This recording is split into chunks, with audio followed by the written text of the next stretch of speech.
अस्सलाम वालेकुम जी, कैसे हो आप सब। तो जी हाँ, जिस तरह से आपने थंबनेल में देखा है, सनी ने और उसके दोस्त ने मुझे जी हाँ इंस्टाग्राम पे बाकायदा मुझे धमकी दी थी। उस टाइम पे मैंने कोई एक्शन नहीं लिया क्योंकि मैं एक माँ हूँ और सच में एक माँ डर जाती है जब बात अपने बच्चे पे आती है। बात यहाँ से शुरू होती है कि सनी ने और उसके दोस्त ने, एक्चुअली सनी के दोस्त ने एक रील पोस्ट की थी जिसमें उन्होंने ये लिखा था कि इब्राहिम फैमिली के अगेंस्ट जो लोग वीडियो बना रहे, जो रिएक्शन वीडियो दे रहे, जो उनकी पोल पट्टी खेल रहे, वो 2% के लोगों की कोई औकात नहीं है कि उन लोगों के खिलाफ कुछ बोले।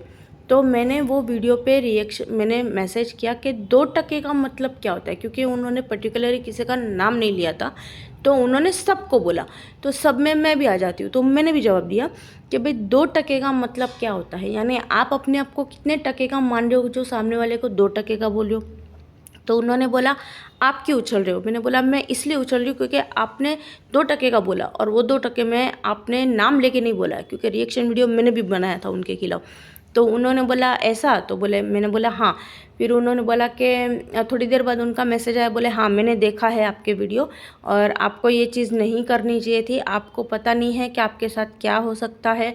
यहाँ पे मोदाहा में मेरी इतनी इतनी फलाना फलाना बीघा ज़मीन है, मैं लोगों की इतनी मदद करता हूँ, अगर आपने ये सब नहीं किया होता तो हम आपके कुछ काम आ सकते थे, हम आपकी हेल्प कर सकते थे। तो मैंने बोला एक्सक्यूज़ मी, मुझे नहीं लगता है कि आप वो इंसान हो जो मेरे घर पे खाना दे जाओगे। मुझे पालने वाला मेरा रब है, तो वो जिसका ज़रिया मुझे बनाएगा वो मुझे मदद ज़रूर करेगा, लेकिन आप तो ऐसा मत बोलो कि आप मेरी कुछ मदद कर सकते हो, ठीक है। इसका मतलब आपको गुरूर बहुत है।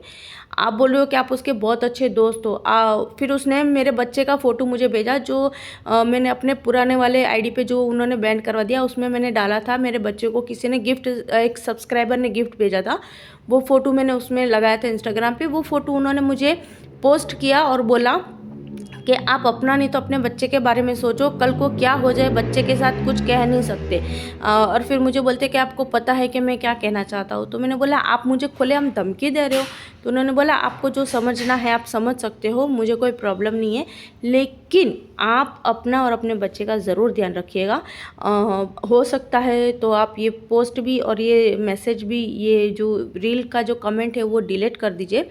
मैंने बोला बट मैं क्यों कमेंट डिलीट करूँ भाई। लेकिन फिर उन्होंने बोला कि आप अपने बच्चे के बारे में ज़रा सोचिए, आपको पता नहीं है कि हमारी पहुँच कहाँ कहाँ तक है, आप कहाँ रहते हो, आपका घर का एड्रेस, सारा सब कुछ मैं निकाल सकता हूँ। मैंने थोड़ी देर के लिए, मैं झूठ नहीं बोलूँगी, जेन्युइनली मैं अभी रोज़ा रखी हूँ।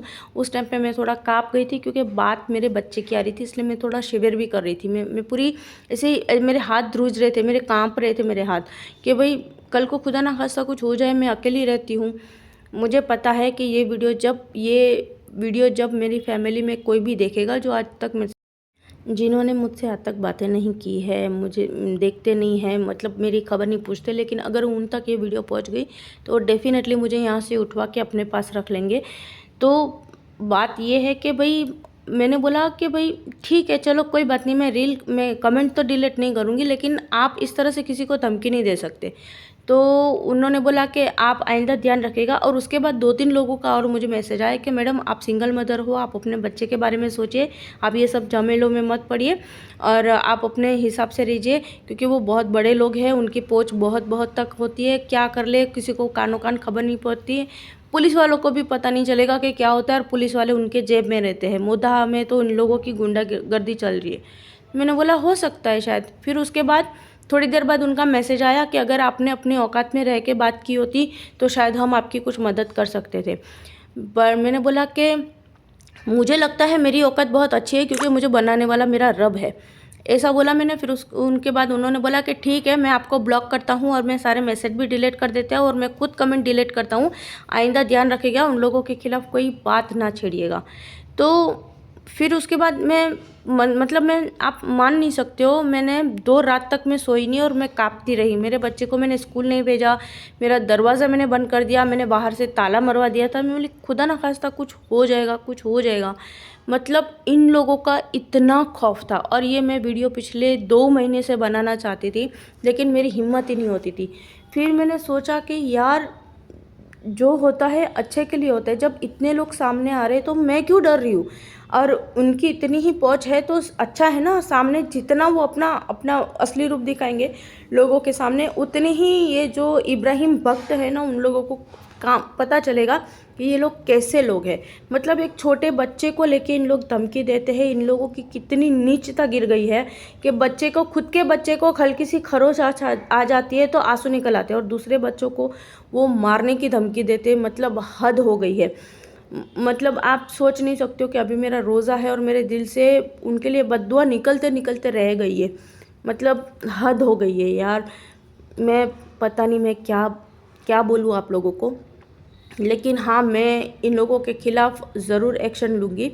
अब पता नहीं मेरा ये वीडियो चलेगा नहीं चलेगा, क्योंकि मेरा एक ज़रिया था वो यूट्यूब का। मैंने 1200 से 1500 सब्सक्राइबर गेन कर लिया था, मेरा वॉच टाइम कंप्लीट हो गया था, बट उन्होंने मेरी चैनल बैंड करवा दी और मेरा सारा काम बंद हो गया। आज मैं आप मानोगे नहीं, आज मैं सदक़े और ज़कात के ज़रिए बैठी हूँ कि कोई मुझे हेल्प कर दे तो मैं थोड़ा बहुत खाना बना सकूँ, अपने मेरे बच्चे की मदद कर सकूँ मैं। बट ठीक है, जो होता है अल्लाह की मर्ज़ी से होता है। और हाँ, ये जो रेडिट लेडी जो बोल रही है वो 110% सच है। और रेडिट लेडीज़, अगर आप मेरा ये वीडियो देख रहे हो तो प्लीज़ आप मुझे इंस्टाग्राम पे या कहीं भी मुझे मैसेज कीजिए, मुझे आपसे बहुत ज़रूरी बात करनी है। और मेरी आप सबसे रिक्वेस्ट है कि इस वीडियो को हो सके उतना शेयर कीजिए, उन तक पहुंचनी चाहिए ये वीडियो।